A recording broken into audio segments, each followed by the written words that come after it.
Ladies and gentlemen, we're going to call to order the West Covina City Council meeting of April 5th, 2011.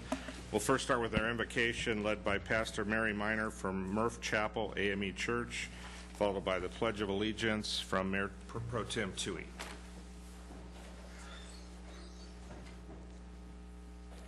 Let us pray.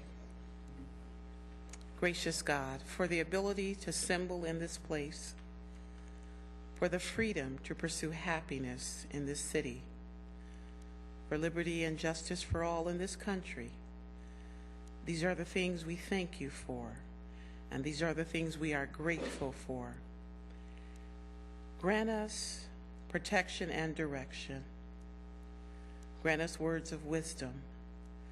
Bless this gathering together of your people and your city leadership. Be in our midst. This we pray. Amen. Amen. Thank you, Pastor. Please join me in the pledge. Place your right hand over your heart. Ready? Begin. I pledge allegiance to the flag of the United States of America and to the republic for which it stands, one nation, under God, indivisible, with liberty and justice for all.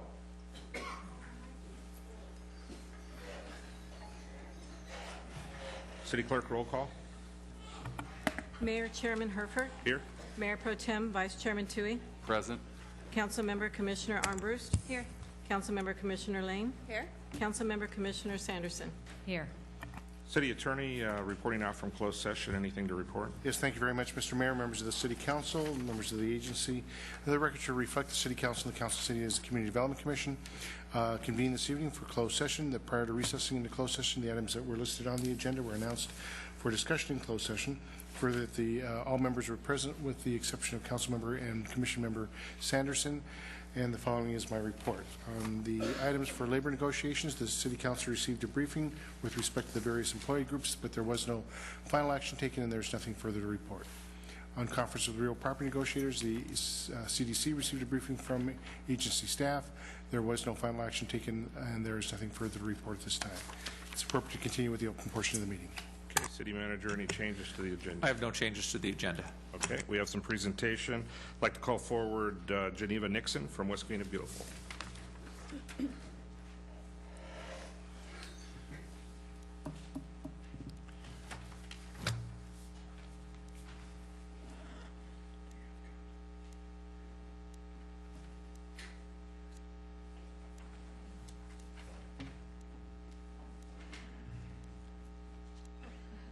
Thank you.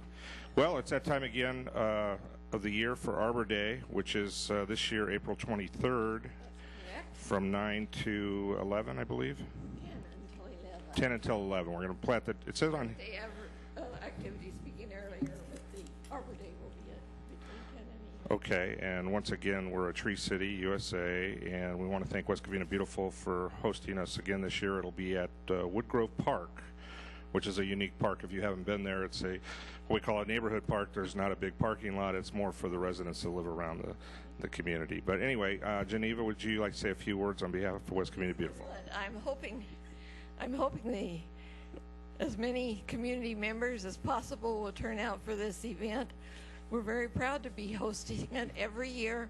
West Covina Beautiful plants a tree as a living tribute to someone in our community who has given exemplary service to the community. And this year we're going to honor two people. Dr. Norman Snyder is one, and he served on our city council here for 8 years, 2 of which he was mayor. He was helpful in seeing that the construction of the Civic Center occurred and the relocation of our library. And he started one of the earliest drug addiction and suicide prevention centers in San Gabriel Valley. And he was a founding member of the Rotary Club. Also, David Shively will be the other honoree. He has served in the U.S. Air Force as a medic.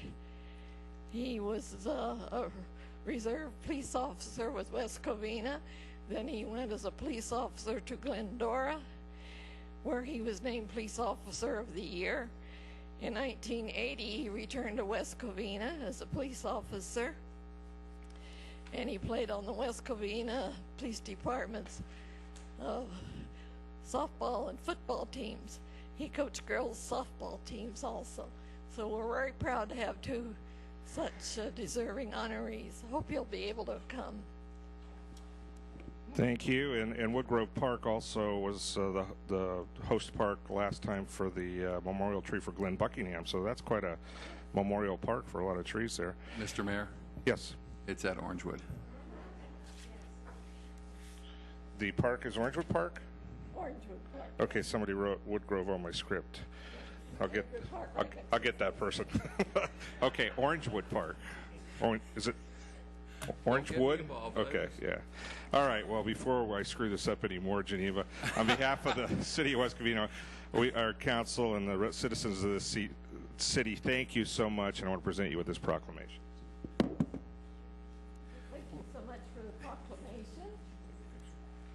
And hope to see everyone over there at Orangewood Park. Orangewood Park, I'm sorry. Okay. I will be there. You sure about that? My invitation. Okay, all right. Okay, I'd like to at this time call up Michelle McNeil, our Community Services Director. We have actually quite a few events coming up, and maybe she can highlight a few of them. I know she's going to talk about Community Unity Day. Thank you, Mr. Mayor. Good evening, members of the City Council, and hello. I am here just to remind all of you that Community Unity is coming up. It's next weekend, not this weekend, next weekend. We really hope that you'll join us. This event is just an excellent event. From 7 to 12, we're doing a donate and reuse.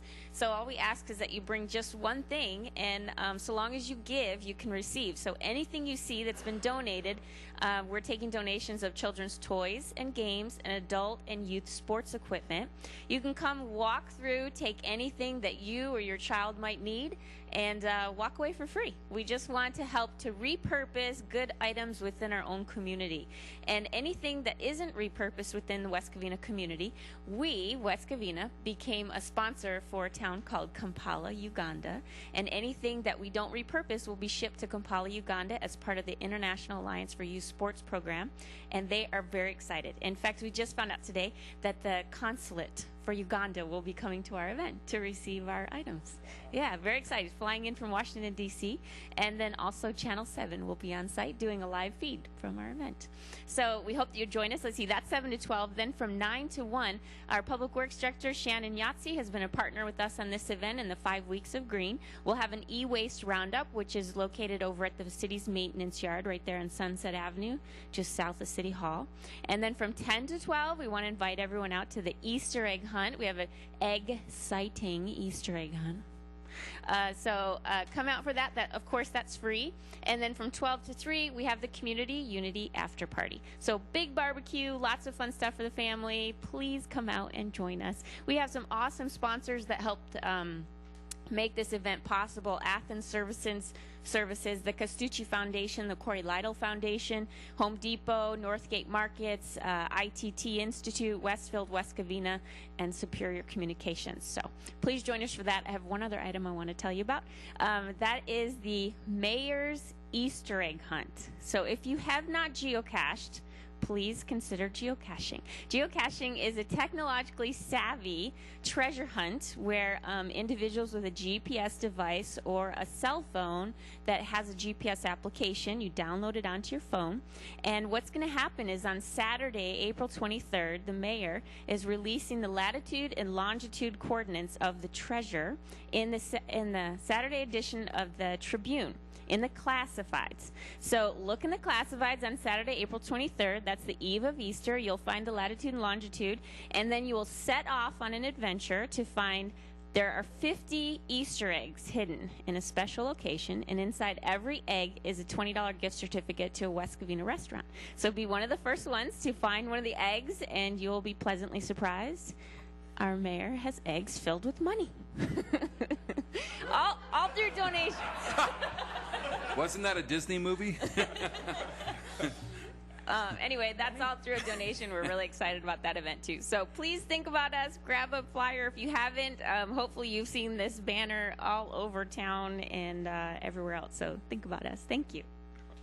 Thank you, Michelle. And this first one, the reuse, I'm not exactly sure what they call it, but you should, Councilmember Tui, you should bring your tennis shoes. If you've ever seen Councilmember Tui's tennis shoes, what size do you wear, 20s? 18, but thank you. Embarrass me. It's a boat for a small child. That'd be a lot of fun. Right, but they're, yeah, they're homes. And I know nothing about the money, so that's a new one to me. But I know there are some prizes, and they're all donated by the community. So anyway, thank you.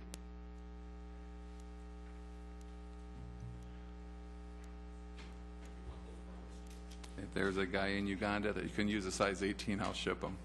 Don't worry. It could be for a child for a plenty of little them. boat.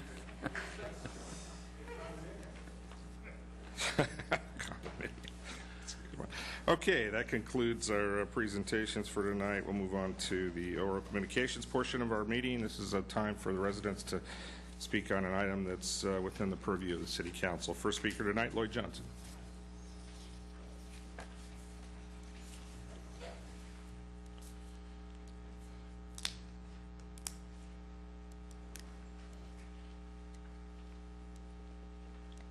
Good evening, Mayor and Council members. I just have a question. I'd like to know, since we hear a lot about the cell towers, what the good they do, the bad they do. What I would like to know, if we can get a report, how much revenue is actually the city gets from these cell towers that are on city property? I think something like that should be in the public. We should know. The reason why is if you hear a lot of negative stuff about them, I think the residents would feel a little bit different if they found out the revenue that we do get from them and what good it's doing for them. We can get that. That's public record. So, okay. Next speaker, Win Chang.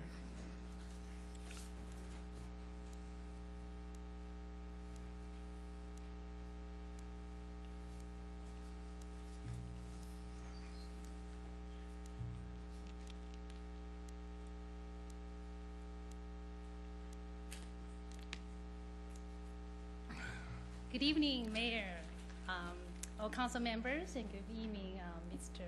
Passman, and good evening, everybody. My name is Wang Zhang, and I'm the West Covina librarian, and I'm here to tell you that next week, from April the 10th through April the 16th, is the National Library Week, and we are here to celebrate the contribution of libraries and librarians across the whole nation. And so I'm here today to share with you. I have brought some statistics with you, and to share with you, I want to report to you that the West Covina Library is very, very active, and all the services, facilities are well used, and our programs are all well attended. And I have some impressive statistics to share with you, and also to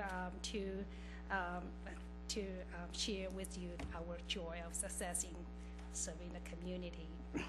And as a total, we have over 103,000 customers. Wow. And 25% of them are children and teens. And last year, we issued about 4,800 new cards to customers and 2,000 teens and children. And the gate count shows that we have over 308,000 people who visited our library last year. So on average, every day, we have about 1,200 people who visit and use the library. And the circulation in the year of 2010, over 450,000 items were borrowed. We checked out. So on average, every day, about 1,800 materials were checked out. That's a lot of materials. And the programs in the last year, we held 240 programs, and for children, for teens, for adults and families. And these programs include story times and book club activities, and also movie presentations and summer reading programs, and also, the resume workshop, a parenting workshop, and a magic show, animal show, dance, and music performances, all kinds of programs. Just you name it, all kinds of programs. And all those programs, I'm glad to tell you that they are all very well attended. And attendance, the total participants is over 13,000. So let's say the summer reading program alone, we have 1,800 people who signed up, and that is a 15% increase from the year before. So they're very active, and I'm so glad. And on top of that, staff visited the school, the local school, and also we hosted class visits inside the library. And we conducted 58 activities at cruise school and class visits, and attendance is 2,000 children and a teacher. So I'm so glad, the library is really doing great, and I wanted to take this opportunity to thank you, the City Council, and also the city staff, and everybody, the community, for your support. And I also wanted to, of course, thank my staff. They are not here, but they're doing a great job. They work very, very hard. And I especially wanted to thank the Friends of the Library. They are just amazing. I mean, they have worked tirelessly all year long to raise funds for the library, to volunteer the library. And as you know, wherever they go, they always promote the library and tell people what's happening in the library. It's just fantastic. And they are a group of people just so pleasant to work with them, and just so happy we are lucky to have them. And I thank you very much. This is I just wanted to say thank you. And also, during this National Library Week, we are going to hold a countywide used book sale on the next Saturday, the 16th. It's a whole day, one-day book sale countywide. And so if you are interested, please come in and join us. And also this Saturday, I'm going to save that for Irene. She would love to talk about the library programs. So that's all I wanted to say. Thank you very much. Thank you. And let me just say on behalf of the City Council and the residents of the city how delighted we have such an active library, and you bring such enthusiasm, and Irene and the Friends of the Library, and it's a great partnership. We are very, very fortunate, and we probably don't thank you enough for the services that you do provide, but just know that we appreciate it. We appreciate you coming down and letting us know some of the events, so thank you very much. Thank you. Thank you. Okay, Irene Fleck.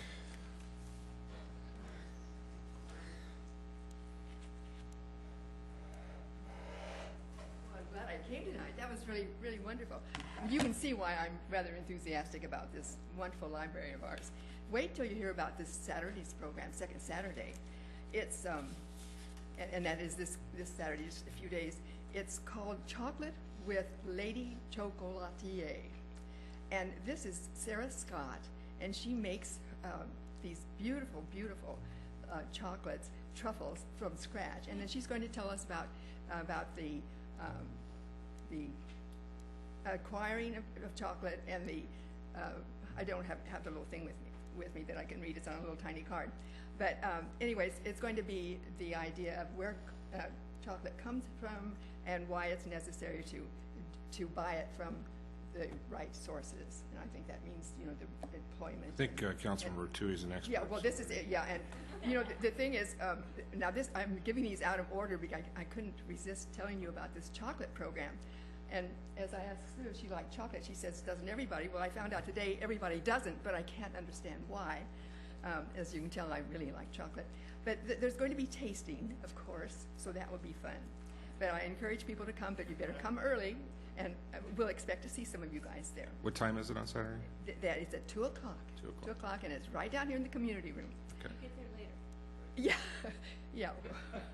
Now, I didn't say that. I didn't say Councilwoman Armbrust is a big chocolate fan, so she's going to be there early. Oh, okay. Well, the thing I was going to start with is our big news is our community mixer this Thursday night, and we're really excited about that. That sort of gets started with National Library Week, and it's from 5:30 to 7, and it's in the community room. And as an addition to that, our Cleanup Saturday poster contest is underway right now, and all the entries are going to be on the wall there in the community room for the community to have a chance to see them. The judging isn't until next week, but if you have a chance, now the room isn't open all the time, but if you come to the mixer, it will be, and you can see them there. And then the next thing, and the only thing I'll discuss tonight is our book sale. It's one of our 2 big ones, and it's on the 16th. So when all you people are coming to these wonderful things, come on over, buy some books too. There are going to be some wonderful things. We might as well make this a real community affair. So come to all these things, and thank you very much for your time. Great idea. Thank you. Okay. George Ogden.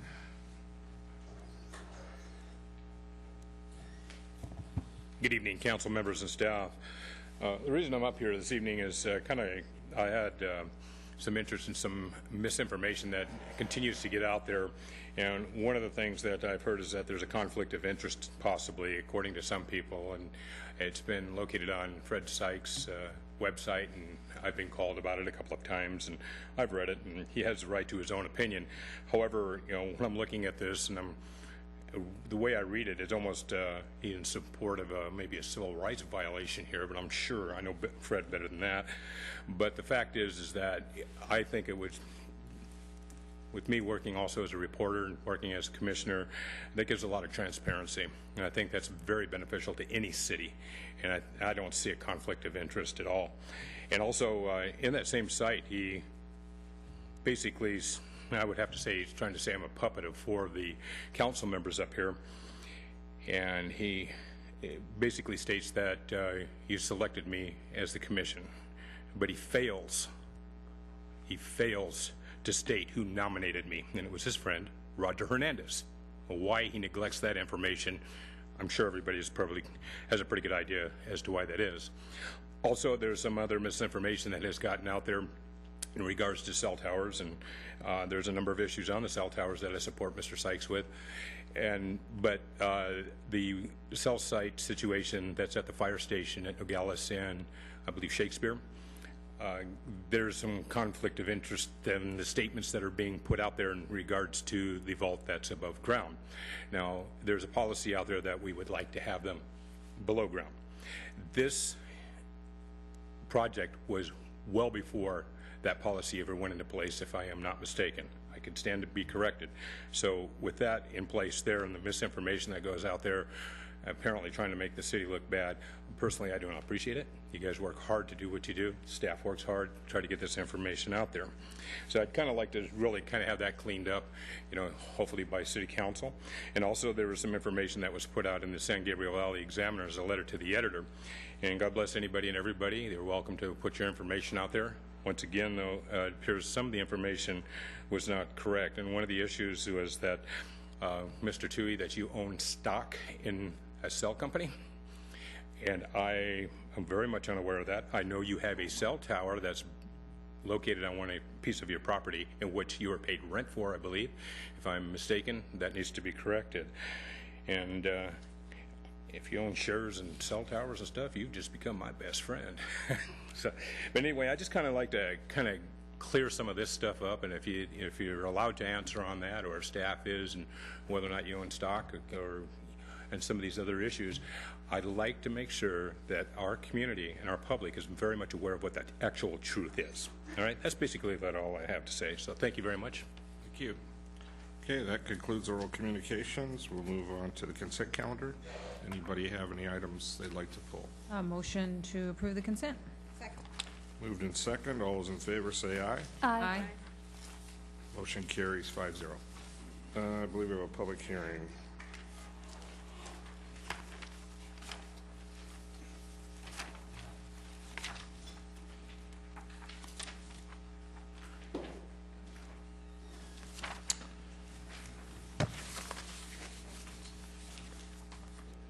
whoever said, Fred, you'll have to talk next meeting, okay? I'm not going to argue, but you could have turned your card in any time before public communications was over. So, okay, this is a public hearing for temporary signs in the city of West Covina.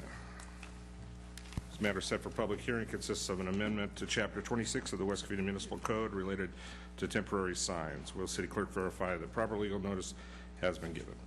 Yes, that's verified. At this time, I'll show open the public hearing on Code Amendment number 9-2. There will first be the presentation of the staff report. Then we shall hear from those in favor of the proposal, then those opposed. Mr. Pazman, who will present the staff report. Mr. Anderson will begin with the report. This is Code Amendment 0902 regarding temporary, or also known as promotional signs. On June 9, 2009, the Planning Commission initiated a code amendment to consider allowing new temporary signs that are on the market and widely used in the city, and to review existing standards. The sign code has not been comprehensively amended since 1996. Temporary signs, in contrast to permanent signs, are signs that are intended to be displayed for short periods of time. The Planning Commission held 3 study sessions and a public hearing to review neighboring city standards, current standards in the municipal code, and potential revisions to the standards. At the request of the Planning Commission, staff met with representatives of the Chamber of Commerce in December of 2009. Both the former Chamber of Commerce and the Greater West Covina Business Association supported the amendments at the Planning Commission public hearing on November 9, 2010. The Planning Commission voted 5-0 to recommend approval of the code amendment, and the Planning Commission recommends the following changes to the code. The first one is to allow 2 new types of signs that are currently not in the code. One is an air dancer, which is a tubular balloon that has air blown through it so that it moves. And secondarily, wind blades are polyester material attached to a pole that's fixed to the ground. The proposed code amendment would allow these types of signs in conjunction with a temporary use permit. Second one is to allow A-frame spinners.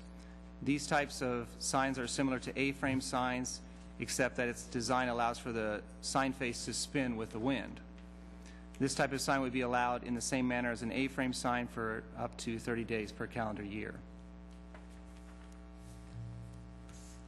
Next would be to modify the time period allowed to display banners. Currently, the code has no limits or time limits for the display of banners. The recommended standard for the display of banners would be 90 days in a calendar year for no more than 30 days at a time. Next would be to clarify the standards for handheld signs. There's some confusion in the code. Some places it doesn't allow, in other places it seems to allow handheld signs in the public right-of-way. The city attorney's office advised that the city has the authority to allow signs, handheld signs in the public right-of-way. However, due to freedom of speech rights, the city cannot regulate the content of signs in the right-of-way. Therefore, if the city allows handheld signs in the city right-of-way, it can lose its ability to regulate any signage in the public right-of-way. For that reason, Planning Commission is recommending to revise the code to clearly state that handheld signs are only allowed on private property. Next would be to relocate standards for flagpoles and flags from the temporary sign section to permanent sign section. It's really not much of a change. The allowance wouldn't change at all. It would just be where it's found. Probably easier for staff to locate it because it's in the permanent signs. Secondarily to that, display of the American flag. The code amendment would remove code standards for the display of flag attached flat against a building wall. The Commission felt that this type of display did not need to be included in the sign code. And then lastly, discontinue the allowance of wall-mounted display signs. This type of sign is currently allowed in lieu of window signs, and as far as I know, it's not been used in the time period that I've been employed with the city, so it's not a widely used section, and it could lead to difficulty because of trying to determine who has those type of signs and if they're allowed to have window signs. So difficult to enforce. The Planning Commission's goal is to provide a balance between quality of life for the residents and the advertising needs for business owners. If the Council feels that revisions need to be made to the proposed amendment, staff can modify any standards that the Council directs us to. Staff is available to answer any questions at this time. Okay, thank you. Any questions of staff? I have a question relates to a resident who wrote an email. Can you go through the enforcement procedure if there is a violation, what we would do? I can tell you how I understand it to occur. Usually, if there's a violation, a letter is sent to the company or the business that's in violation, and they're given a certain amount of time to fix that regulation or fix that issue. And if they don't do it, then they're sent another letter. Okay. And do we know how long this process takes? That might be the Public Works Director might be able to better answer that question.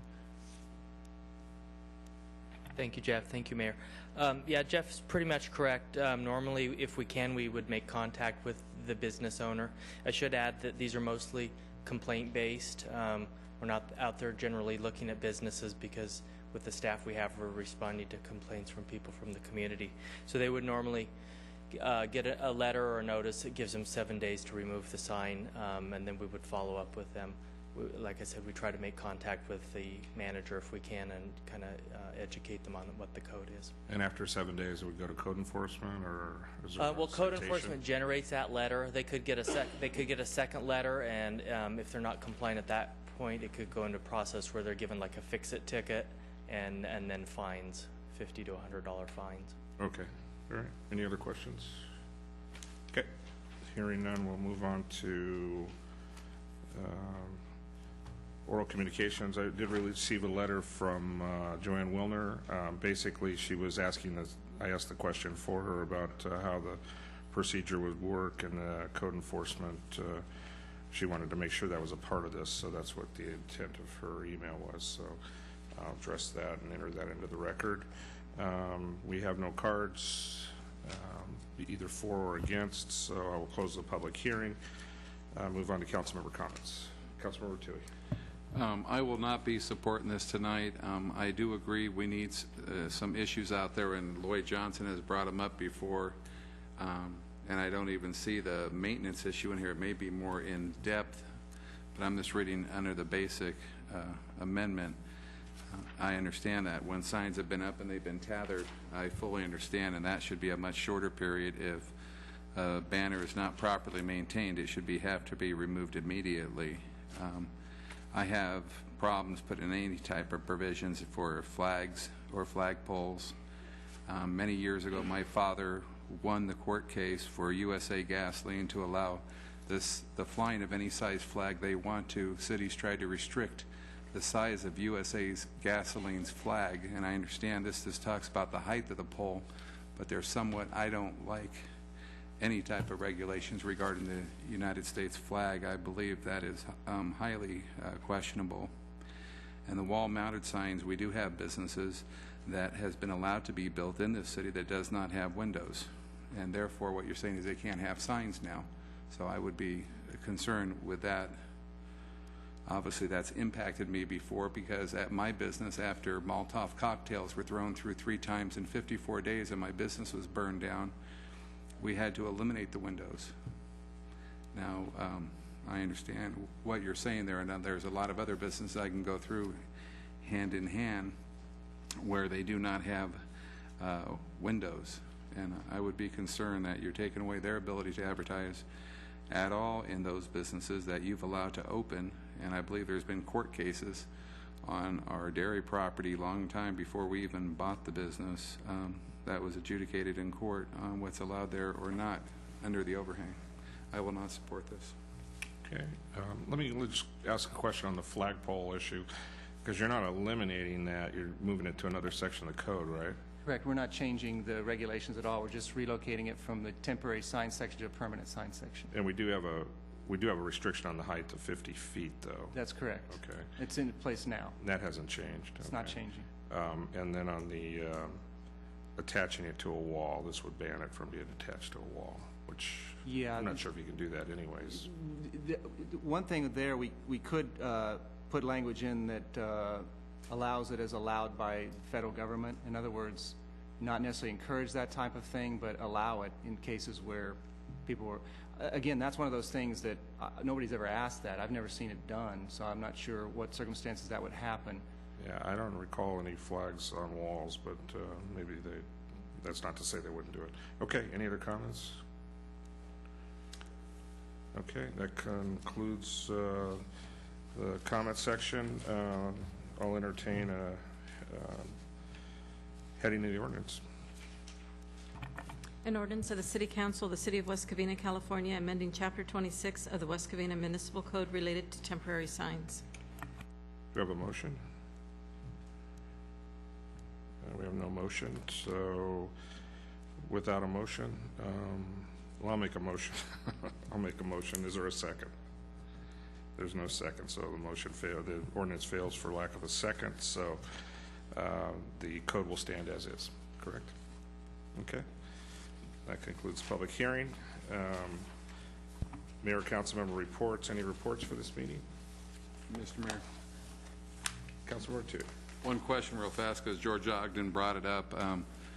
Unless mutual stock that I have, which I have no idea what my mutual fund, like anyone else who has a mutual fund, may own stock in, I do not own any stock of any cell phone company anywhere. That was Ms. Mesman misstating the truth. There's a lot of other erroneous comments. I've owned the dairy and had the cell phone tower at my dairy since 1991, 3 years before I was elected. And because I have a cell phone tower there and I have renters that rent the cell phone tower, I always abstain on anything involving that. So then the same person, Ms. Mesman, goes on and tells everyone that I own every cell phone tower. If you read the letter and the comments she says before, I own every cell phone tower then in the city of West Covina. That is a far stretch. I own one property at 551 East Vine Avenue that my family's owned since 1979, and we've ran the business since 1977. And that is the fact. If you read some of those websites, like Concerned Citizens for a Better West Covina, they sometimes will not state all the facts. Apparently, based on the website, and Fred, on your site, you say 4 of the 5 council members. Well, then one of us don't support George Ogden, because there's 5 of us here. And I believe everyone may support him. And some of the people at the Planning Commission have said it's wrong for planning commissioners in some of those places to state their opinion in other places here at the podium. And I believe that's been stated before, that some of you guys take positions and then come here and speak at our council meeting. Well, when other people were planning commissioners, they were allowed to speak, and there was no concerns on any type of conflicts they may have or not have. Mr. Ogden, I appreciate you have a job.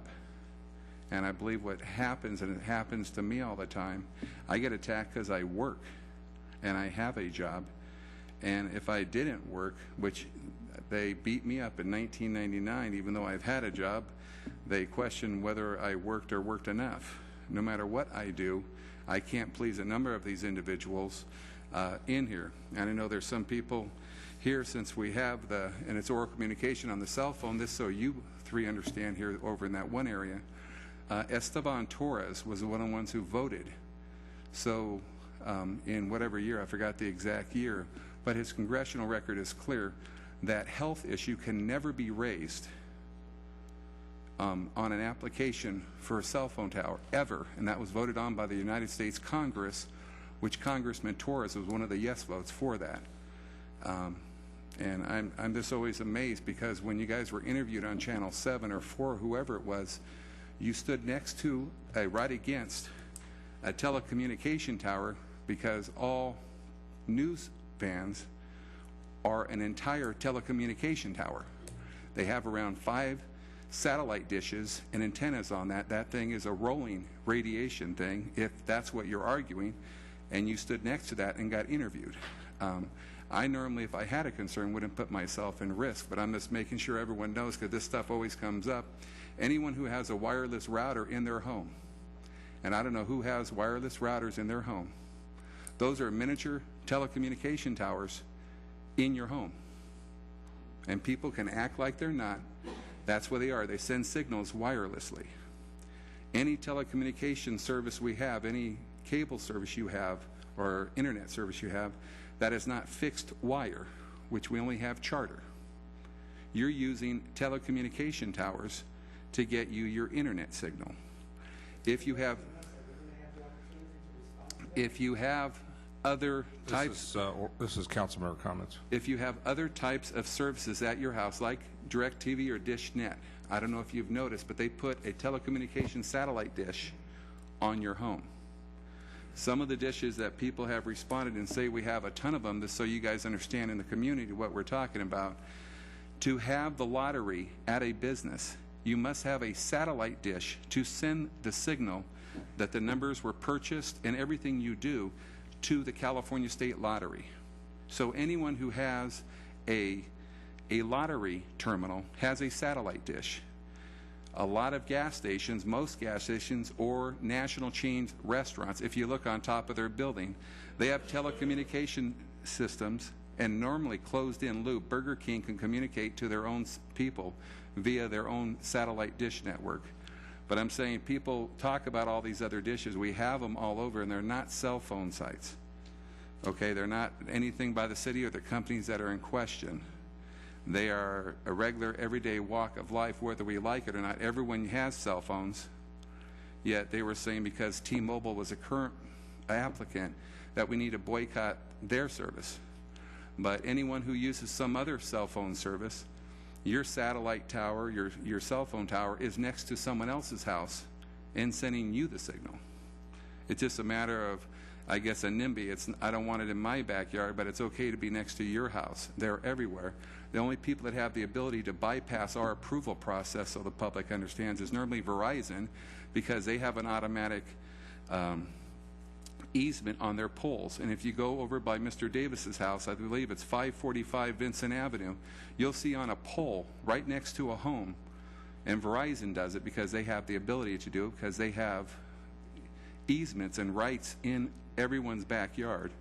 They have a satellite, or whatever it's called, the communication tower, so people understand that. Anyone who has electricity in your homes, every 3 or 4 homes there's a, what do you call those things, Steve? No, the big things. The transformer. The transformer is no different than a telecommunication tower. And they're every 3 or 4 homes so we can get electricity. I happen to be one of the homes that has one. But that's so my other neighbors and us can all get electricity. But it is out there, and they are out there. And I'm just trying to say, I understand people may not agree or disagree. That's fine. And, you know, I normally get beat up, and I'll be beat up next week for even talking. But I'm talking at this time because it's the only time I'm allowed to, because it's not on our agenda. So I can talk in generalities. But I'm saying a lot of people say stuff, and it doesn't mean it's always true. Just because they say it, and people come up to the podium and have always accused me or other council members of things, and we don't always get a chance to respond. Even though we're always accused, the same people, as you've heard, still want to respond when we normally don't get an opportunity to respond. We normally just take the hits and let them go. Elsie Messman did write a letter that mentioned me and some of the different things, and it doesn't have to be all true, because once people say it and she puts it in print, some people will believe it. Just like there's going to be people questioning whether Congressman Torres actually voted on that. We have the record, and Chris Freeland got it, that you can never raise that issue up. And just for the record, since we're on this in telecommunication, because we always speak highly of another council member that used to serve here, is in the State Assembly, Councilmember or a State Assemblyman Roger Hernandez took $32,000 in telecommunication money in campaign donations from all the same people that we're talking about. He is now, I believe, the chair or the assistant chair of the telecommunication people for the state of California. And you'll see his money even grow larger from telecommunication people. So I know it's easy to say here from the dais that I'm for all those people and I'm against telecommunication towers, when he took $32,000 unbeknownst to everyone else. See, and I've taken zero in campaign donations from telecommunication interest, even though if you read the letters and other people, you'll hear all sorts of stuff. The records are for itself. You can go to the Secretary of State website and look for Councilmember Hernandez, and you'll see all the different people. AT&T is buying T-Mobile. You can see how much AT&T donated to Assemblyman Roger Hernandez. That's public record, and it'd be nice to everyone to see who really is on what sides, or do people play an act here, say one thing, but when no one's looking, does something different. Any other comments? I just wanted to know if I could adjourn in memory of. Okay, one I'll do the adjournments just a second. I want to announce that next Wednesday, April 20th, from 11 a.m. to 10 p.m., there is a fundraiser to raise earthquake relief funds for Otawara, Japan, our sister city, at BJ's Restaurant. Chris Freeland has got some flyers. You can pick up one of those 15% off food sales, and I think they will donate that to the Otawara, Japan Relief Fund. Chris, maybe you can update us. It's my understanding Otawara is about 80 miles from the epicenter, and I think that they had minimal damage, but can you give us any more information? Sure thing. There was some damage to Otawara, Japan after initially when the earthquake hit. Approximately 65 buildings were damaged in the earthquake. Fortunately, there was no serious injuries or fatalities in Otawara. Just so the public's aware, Otawara is about 150 miles north of Tokyo and about 80 miles west of the nuclear power plant that you see on television every day. And so they have a lot of the folks from I think the Fukushima prefecture that are actually being evacuated from their area, and they're actually being housed in outside areas, including Otawara, Japan. And so this relief fund is going to help with the relief efforts in our sister city. And so in the past, they've been very supportive of our community events and of the East San Gabriel Valley Japanese Community Center. And so both the city and the Japanese Community Center and BJ's are doing this fundraiser to help raise some funds. Okay, thank you. If I can also add, I understand that the citizens in Otawara also helped to raise funds for the expansion of the Japanese Center here in West Covina as well. So they've also contributed to this community. That's true. Thank you very much. Okay, we do have quite a few adjournments tonight. Let me start first with former member of the City Council and Mayor of the City of West Covina, Mr. Ken Chappelle, passed away about a week and a half ago. Those of us that knew Ken, he was somewhat of a gentle giant, but he led our city through some of the really big infrastructure times of the city. He served for 20 years. He was active in the Lions Club. I think in the newspaper it said that he raised over $270,000 during his lifetime for, I'm not sure what the cause was. March of Dimes, that's right. And, you know, we didn't see too much of Ken in the last few years, but he was there in spirit and cared a lot about the city, and I can say that he was a friend to all of us here, and his wife said West Covina was his child. He felt like you know, he cared so much about the city, so we'll adjourn in his memory tonight. Councilwoman Armbrust would like to adjourn in memory of someone else. Yeah, I wanted to adjourn in memory of Nia Marie Lopez. She was a 19-year-old who was a graduate of South Hills who died on St. Patrick's Day, right over on Cortez Street. And she's survived by her sister and parents, Richard and Roseanne Lopez. She'll be greatly missed. Yeah. And Councilwoman Lane, you have an adjournment? Yes, I'd like to adjourn also in memory of Mrs. Pat Pantaleo. She was a longtime resident in West Covina and a really special lady who opened up her door to everybody. And she was just a wonderful woman, and she will be greatly missed. So I'd like to send our condolences to her family. Okay, and with those three adjournments, I'll make a motion to adjourn in memory of each of those individuals. Second by Councilman Turi. All those in favor say aye. Aye. Motion carries 5-0. We're adjourned.